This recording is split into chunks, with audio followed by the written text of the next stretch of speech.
जय श्री कृष्णा। मैं आचार्य ज्योति आप सभी का वैदिक एस्ट्रो केंद्र में स्वागत करती हूँ। आज हम बात करने जा रहे हैं एक ऐसे पर्व की जो न केवल सिर्फ आस्था का प्रतीक है बल्कि संयम, शुद्धता और कृतज्ञता का सबसे सुंदर उदाहरण भी है। मैं बात कर रही हूँ छठ पूजा की। छठ पूजा जिसे हम सब छठी मैया का पर्व भी कहते हैं, कार्तिक शुक्ल पक्ष की षष्ठी तिथि पर इसका आयोजन होता है। भारत के बिहार, झारखंड, पूर्वांचल, नेपाल और आज तो विदेशों तक में भी बड़े उत्साह और श्रद्धा के साथ ही मनाया जाता है। छठ पूजा की विशेषता यह है कि यह पर्व पूरी तरीके से सूर्य देव और छठी मैया को समर्पित है। सूर्य को जीवन का दाता और ऊर्जा का स्रोत माना गया है और इस पर्व में हम अस्ताचल सूर्य यानी डूबते हुए सूर्य और उदयाचल सूर्य यानी उगते हुए सूर्य दोनों को अर्घ्य अर्पित करते हैं। यह विश्व का शायद एकमात्र ऐसा पर्व है जहाँ अस्त और उदय दोनों सूर्य को सम्मान दिया जाता है। इस साल छठ महापर्व के नहाय खाए की शुरुआत 25 अक्टूबर से होगी। वहीं 28 अक्टूबर को सुबह सुबह सूर्य देव को अर्घ्य देकर यह पूजा समाप्त होगी। अब अगर हम बात करें इसके वैदिक महत्व की या पौराणिक कथाओं की, तो देखिए, वैदिक ग्रंथों में जैसे मैंने आपको बताया सूर्य को जीवन का दाता कहा गया है। ऋग्वेद में सूर्य की स्तुति इस प्रकार की गई है कि सप्त अश्वरथ मारुड़म सूर्य जगत स्थित, अर्थात 7 घोड़ों पर सवार सूर्य समस्त जग की आत्मा है। छठ शब्द संस्कृत की षष्ठी से बना है जिसका अर्थ है छठा दिन। षष्ठी तिथि को देवी शक्ति के षष्ठी रूप की पूजा होती है जिन्हें बच्चों और मातृत्व की रक्षक माना जाता है। छठी मैया जिन्हें माता कात्यायनी या उषा देवी भी कहा जाता है, सूर्य देव की बहन मानी जाती हैं वो। और छठी मैया असल में प्रकृति और सूर्य की ऊर्जा का ही स्वरूप है। इसमें एक और जो अगर मैं पौराणिक कथा है उसकी बात करूं तो ब्रह्म वैवर्त पुराण में एक कथा वर्णित है। छठी मैया के पूजा छठा पर्व के रूप में प्रचलित क्यों है? ऐसा माना जाता है कि सीता माता ने मुंगर यानी जिसे मोंगेर भी कहा जाता है में गंगा किनारे छठ की पूजा की थी। इसी योग से उन्हें लव और कुश की प्राप्ति हुई थी। एक अन्य कथा की अगर मैं बात करूं तो प्रथम मनु जो स्वयं भू थे, उनके पुत्र प्रियव्रत जिन्हें संतान की प्राप्ति नहीं हुई थी, ऋषि कश्यप के आदेश पर उन्होंने यज्ञ किया जिससे उन्हें संतान हुई, लेकिन वो जीवन उनका वहीं वो स्टिल बॉर्न हुए जिसे हम मृत जात भी कहते हैं। लेकिन बाद में माता छठी ने उनकी पुत्री की रक्षा की और उन्हें पुनर्जीवन दिया। तभी से छठ पूजा की परंपरा आरंभ हुई। अगर मैं महाभारत काल की बात करूं तो जब पांडव अपना राज्य खो बैठे थे तब द्रौपदी ने छठ व्रत किया था और सूर्य देव की कृपा से पांडवों को पुनः राज्य और समृद्धि मिली थी। इस कथा के अनुसार छठ पूजा केवल स्वास्थ्य नहीं बल्कि संकट मोचक पर्व भी है। एक रोचक और वैज्ञानिक आपको अगर मैं व्याख्यात्मक कथा बताऊं तो बिहार की नदियों का जो पानी है वो प्राकृतिक रूप से सल्फर और आर्सेनिक से युक्त होता है। यह दोनों तत्व कुष्ठ जैसी त्वचा संबंधी बीमारियों में लाभकारी माने जाते हैं। राजा जरसंध को भी जब यह लाभ मिला तो उन्होंने जग में छठ पूजा का प्रचार किया और इसका महत्व दिन ब दिन बढ़ता ही गया। अब बात करते हैं इस पावन पर्व के ज्योतिषीय महत्व की। देखिए, छठ पूजा ज्योतिषीय दृष्टिकोण से क्यों इतनी ज्यादा महत्वपूर्ण है? जैसे मैंने आपको बताया, सूर्य देव तो जगत के स्वामी हैं। वो जीवन में आत्मा के, ऊर्जा के, स्वास्थ्य के और नेतृत्व के कारक है। ज्योतिष में कहा गया है आदित्य सर्वभूतानाम आत्मा, यानी सूर्य सबकी आत्मा है। जब सूर्य बलवान होता है आपकी जन्म कुंडली में तो जीवन में आत्मविश्वास, सेहत और समृद्धि आती है। छठ पूजा के दिन सूर्य की पूजा करने से जन्म कुंडली में जो सूर्य से जुड़े हुए दोष होते हैं वो कम होते हैं। जैसे अगर आपका सूर्य नीच अवस्था का हो, पाप ग्रहों से पीड़ित हो या युक्त हो या अशुभ स्थान में बैठा हो तो इस व्रत से आपको विशेष लाभ मिल सकता है। साथ ही षष्ठ भाव का भी इसमें बहुत महत्व होता है क्योंकि वो होता है त्रिक भाव। वह रोग, ऋण और शत्रु का स्थान माना गया है। षष्ठी तिथि पर व्रत करने से इन बाधाओं से जातक को मुक्ति मिलती है। यही कारण है कि छठ पूजा को आध्यात्मिक शुद्धि और रोग निवारण से जोड़ा गया है। यह बहुत पावन पर्व है आपके छठे भाव को, आपके सूर्य देव को मजबूत करने का, उनकी स्थिति को जन्म की कुंडली में इम्प्रूव करने का।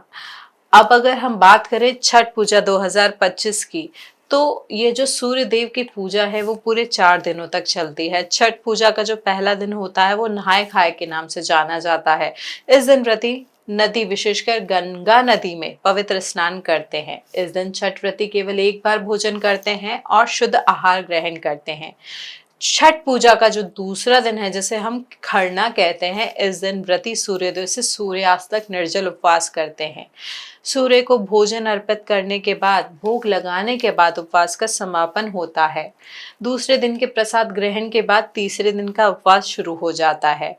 छठ पूजा का तीसरा मुख्य दिन व्रती पूरे दिन निर्जल उपवास रखते हैं और इस दिन सूर्यास्त के समय सूर्य को अर्घ देना मुख्य रूप अनुष्ठान होता है। यह व्रत में केवल इसी दिन होता है जब डूबते सूर्य को अर्घ दिया जाता है। तीसरे दिन का जो उपवास है वो पूरी रात जारी रहता है। इसके बाद चौथे दिन सूर्य उदय के समय व्रत का पारण होता है। छठ पूजा का जो चौथा यानी अंतिम दिन होता है उसे उषा अर्घ कहा जाता है। इस दिन व्रती उगते हुए सूर्य को अर्घ देते हैं और इसके बाद 36 घंटे लंबे निर्जल उपवास का समापन होता है। छठ पूजा के इसके विभिन्न नामों से समझा जाता है, जाना जाता है, जैसे प्रतिहार, ढाला छठ, छठी और सूर्य षष्ठी। पहला दिन जो नहाय खाए का है वो हम 25 अक्टूबर 2025 को मना रहे हैं। वो चतुर्थी तिथि है। सूर्योदय 6:28 पे होगा, सूर्यास्त 5:42 पे होगा शाम को। इस दिन व्रती स्नान कर पवित्र वस्त्र धारण करते हैं, घर की शुद्धि की जाती है और सादा भोजन जैसे लौकी, चना दाल और चावल को ग्रहण किया जाता है। इसे व्रत की आधारशिला माना जाता है। दूसरा दिन जिसे खरना कहा जाता है वो 26 अक्टूबर 2025 को मनाया जाएगा। पंचमी तिथि के दिन सूर्योदय होगा सुबह 6:29 पे और सूर्यास्त होगा 5:41 पे। इस दिन व्रती पूरा दिन निर्जल उपवास रखेंगे। शाम को गुड़ की खीर, रोटी या फल का प्रसाद बनाकर छठी मैया को अर्पित करेंगे और इसी के साथ 36 घंटे का कठिन निर्जला उपवास भी शुरू हो जाएगा। कई स्थानों पर, कई जगहों पे परंपरा अनुसार या कुल परंपरा के रूप में कुछ चीजें बदल जाती है कि भोग किस चीज का लगता है या किस प्रकार व्रत किया जाता है। तो आपकी कुल परंपरा जो है, जो आपके समाज की परंपरा है, उसका पालन करें पूरे श्रद्धा भाव से। तीसरा दिन जो है वो है छठी का, जिसमें हम संध्या अर्घ भी देते हैं। वो 27 अक्टूबर 2025 को हम मना रहे हैं। षष्ठी तिथि का जो सूर्योदय है वो होगा 6:30 पे और सूर्यास्त होगा 5:40 पे। यह दिन सबसे भव्य माना जाता है। व्रती परिवार के साथ घाट पर जाते हैं और डूबते सूर्य को अर्घ अर्पित करते हैं। बांस की टोकरी में फल, ठेकुआ, गन्ना और दीपक सजाए जाते हैं। इस समय गाए जाने वाले छठ गीत पूरे वातावरण को दिव्य बना देते हैं। चौथा दिन जिसे हम उषा अर्घ व पारण भी कहते हैं वो 28 अक्टूबर 2025 को मनाया जाएगा। इस दिन सूर्योदय होगा 6:30 पे और सूर्यास्त होगा 5:39 पे। अंतिम दिन प्रातः काल व्रती उगते सूर्य को अर्घ देते हैं। यही छठ पूजा का सबसे महत्वपूर्ण क्षण है। इसके बाद व्रती प्रसाद ग्रहण करके व्रत का समापन करते हैं। इस पूरा दिन, पूरा वातावरण श्रद्धा, भक्ति और भावनाओं से सरोवर हो जाता है। इस दिन आप सूर्य की ऊर्जा को और छठी मैया के आशीर्वाद को पूर्ण रूप से प्राप्त कर सकते हैं इस सारी विधि को अपनाकर, और श्रद्धा भाव इसमें सबसे ज्यादा महत्वपूर्ण है। इसके साथ साथ अगर मैं बात करूं कुछ उपायों की जो आप इस पूजा के पूरे काल में कर सकते हैं, इस पूजा के पूरे समय में कर सकते हैं, तो वो उनमें से कुछ सूर्य की स्थिति को अच्छा करने के लिए है और कुछ आपके छठे भाव की स्थिति को अच्छा करने के लिए है। तो देखिए, सबसे पहले तो अगर आपके कुंडली में सूर्य देव की स्थिति कमजोर है, वो पाप ग्रहों से दृष्ट है या पाप ग्रहों के साथ उनकी युक्ति हो रही है, तो छठ पूजा आपके लिए बेहद फलदायी होगी। सूर्य देव को वैसे भी आप प्रतिदिन जल अर्पित करें, जिससे कि आपका स्वास्थ्य और आत्मविश्वास मजबूत होगा। साथ ही साथ इन चारों दिन सूर्य देव को जल अर्पित करने के बाद 11 बार या 21 बार ओम सूर्याय नमः का जाप करें।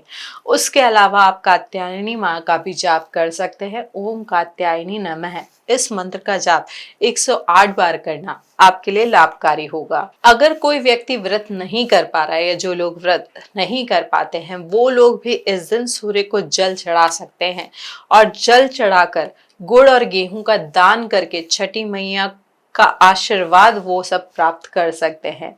देखिए, जीवन में पारिवारिक सुख शांति, संतान की लंबी आयु और समृद्धि की कामना के लिए व्रत को बहुत श्रेष्ठ माना गया है। तो इन कुछ छोटे छोटे उपाय से आप माता कात्यायनी, छठी माता और सूर्य देव का आशीर्वाद प्राप्त कर सकते हैं। तो दोस्तों, छठ पूजा सिर्फ एक पर्व नहीं बल्कि यह प्रकृति, सूर्य और जल के प्रति कृतज्ञता का उत्सव है। इस पर्व में हमें सिखाया जाता है कि अनुशासन, शुद्धता और भक्ति से जीवन में हर कठिनाई दूर की जा सकती है। आप सभी से मेरा निवेदन है कि इस बार छठ पूजा 2025 को पूरे मनोयोग से मनाइए। चाहे आप व्रती हों या सिर्फ सहभागी, लेकिन इस व्रत को पूर्ण रूप से, पूर्ण श्रद्धा भाव से मनाएं। सूर्य देव और छठी मैया का आशीर्वाद निश्चित ही आपके जीवन को अलौकित करेगा। जय छठी मैया, जय सूर्य देव।